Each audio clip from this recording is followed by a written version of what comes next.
आज हम बात करेंगे book the art of people की।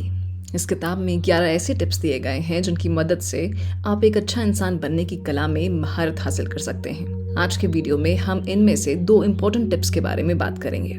तो चलिए शुरू करते हैं। खुद को और दूसरों को समझने का लक्ष्य बनाएं। आर्ट ऑफ पीपल में सेल्फ अवेयरनेस बहुत जरूरी है और इससे पहले कि आप किसी और को समझ पाएंगे, अपने आप को समझना बहुत जरूरी होता है।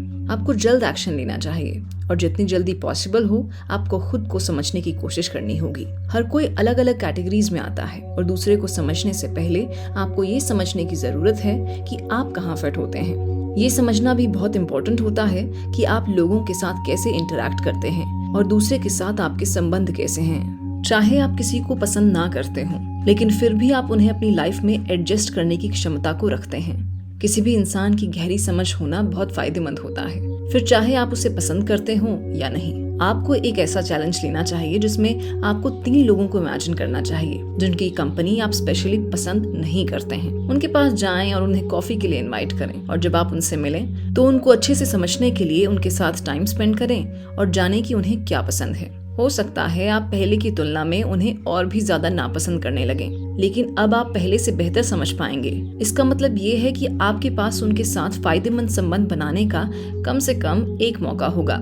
ये लॉजिकल बात है कि आप अपने दोस्तों को उस इंसान से बेहतर जानते हैं जिनसे आप ठीक अभी मिले हैं, लेकिन फिर भी यहाँ कुछ ऐसे टिप्स हैं जिनका इस्तेमाल करके हम किसी भी इंसान से मिलते समय अपने प्रोसेस को स्पीड अप कर सकते हैं और उन्हें बेहतर समझ सकते हैं। आमतौर पर आप क्या करते हैं, आप कहाँ रहते हैं, ये सब पूछने की बजाय कुछ ऐसे सवालों पर फोकस करें, जैसे आपको क्या लगता है कि आपकी प्रोफेशनल लाइफ में सबसे रोमांचक चीज कौन सी है और आपकी निजी जिंदगी में इस समय आपको सबसे ज्यादा क्या उत्साहित करता है। या अगर पैसे का कोई मुद्दा नहीं होता तो क्या आप कुछ अलग कर रहे होते, या आज से 5 साल बाद आप खुद को क्या करते हुए देखते हैं। क्या आपका कोई पसंदीदा चैरिटी ग्रुप है? अगर है तो आपने उन्हें ही क्यों चुना? आपके लिए रोल मॉडल कौन है और क्यों? आपकी जिंदगी में आपके लिए कौन ज्यादा प्रभावशाली रहा? और क्या आप अनुमान लगा सकते हैं कि आपके पसंदीदा शिक्षक आपके बारे में क्या कहेंगे?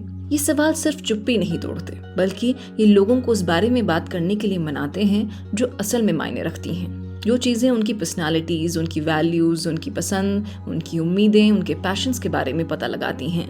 इंटरेस्टिंग मत बनिए, बल्कि दूसरों में इंटरेस्टेड बनिए। और ये बात तो सच है कि लोग अपने बारे में बात करना पसंद करते हैं। ये एक फैक्ट है और ये कभी चेंज होने वाला नहीं है। असल में ऐसा है कि जब भी आप किसी से बात कर रहे होते हैं तो ज्यादातर किसी और की बात सुनने के बजाय अपने बारे में बात करना पसंद करते हैं। तो वो जो कुछ भी कहते हैं आपके पास उसे उपयोग करने का मौका होता है। सुने और जागरूक रहें और लोगों के बारे में सीखना और समझना शुरू करें। लिसनिंग यानी लोगों को सुनना जितना हम सोचते हैं उससे बहुत ज्यादा हार्ड होती है और ज्यादातर हम पैसिव लिसनिंग करते हैं। हम ज्यादातर अपने बारे में बात करने के चांस देखते रहते हैं, लेकिन इसके बजाय हमें एक्टिव सुनने की आदत को अपनाने की जरूरत है। और सही मायने में हमें इस बात की फिक्र करनी चाहिए कि दूसरा इंसान क्या कह रहा है। इसमें आपका फोकस और प्रैक्टिस दोनों लगेंगे, लेकिन ये आपके रिश्तों को मजबूत करेगा।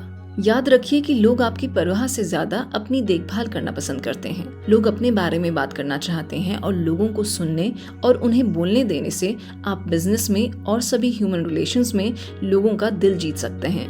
दूसरी चीज जिसकी इंसान चाह रखता है वो है कनेक्शन। अक्सर लोग अकेले होते हैं और अपने आप को असहाय और अलग महसूस करते हैं और इस गैप को भरने के लिए लोगों के साथ कनेक्शन की तलाश करते हैं। और यही वजह है कि लोगों को सुनना और उनसे कनेक्ट करना बहुत जरूरी होता है। और ऐसा करने से आप उनके मूव्स को बेहतर कर पाएंगे, समझ पाएंगे और उनके अकेलेपन को कम करने में उनकी मदद करेंगे। इसके साथ साथ आप खुद को उससे बेहतर पाएंगे और उन पर अपना अच्छा इंप्रेशन डालेंगे। लेकिन इसे करने के लिए आपको ऑथेंटिक और लॉयल होने की जरूरत है। आप सेल्फिश टारगेट के लिए ऐसा नहीं कर सकते और ये बहुत जरूरी है कि आप रिलेशंस डेवलप कर रहे हैं, क्योंकि आप दोनों के लिए ये बहुत अच्छी चीज है।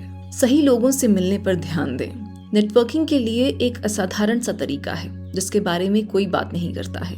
भीड़ से बाहर खड़े होकर आप चाहते हैं कि लोग आपको नोटिस करें। ऐसे लोगों से भरी हुई एक जगह में जहां हर कोई नोटिस किया जाना चाहता है, आपके पास डिफरेंस क्रिएट करने के लिए एक पॉइंट होना चाहिए। यहाँ कुछ तरीके हैं जो आपको अपने क्राउड से अलग दिखने में मदद कर सकते हैं। ज्यादातर लोग इसे अनावश्यक या एक ऐसी चीज मानेंगे जो असल में काम नहीं करती है, लेकिन कोशिश करने में कोई समस्या भी नहीं है। आपको ध्यान आकर्षित करने वाले कपड़े पहनने चाहिए, कुछ ऐसा जो सबसे अलग हो और संभावित रूप से बातचीत शुरू करने वाला हो। शाइनिंग कपड़े या जूते और स्कार्फ या टाई, ये सब करने पर फोकस करें। कुछ ऐसा जिसे लोग नोटिस करें और आपसे बात करने के लिए एक्साइटेड हों।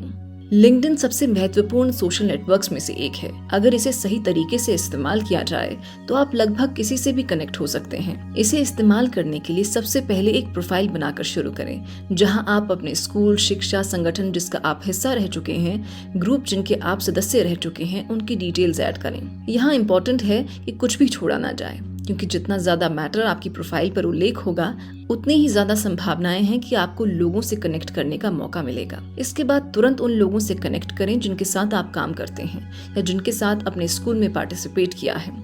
ऐसा करने से आपकी सेकंड डिग्री कनेक्शन एबिलिटी जल्दी से इम्प्रूव हो जाएगी। अगर कोई ऐसा इंसान है जिन्हें आप विशेष रूप से पसंद करते हैं तो उन्हें लिंक्डइन पर सर्च करें और एक आपसी संबंध को खोजें। अपने आपसी कनेक्शंस को इंट्रोड्यूस करने को कहें और उम्मीद है कि आप एक मीटिंग फिक्स कर लेंगे।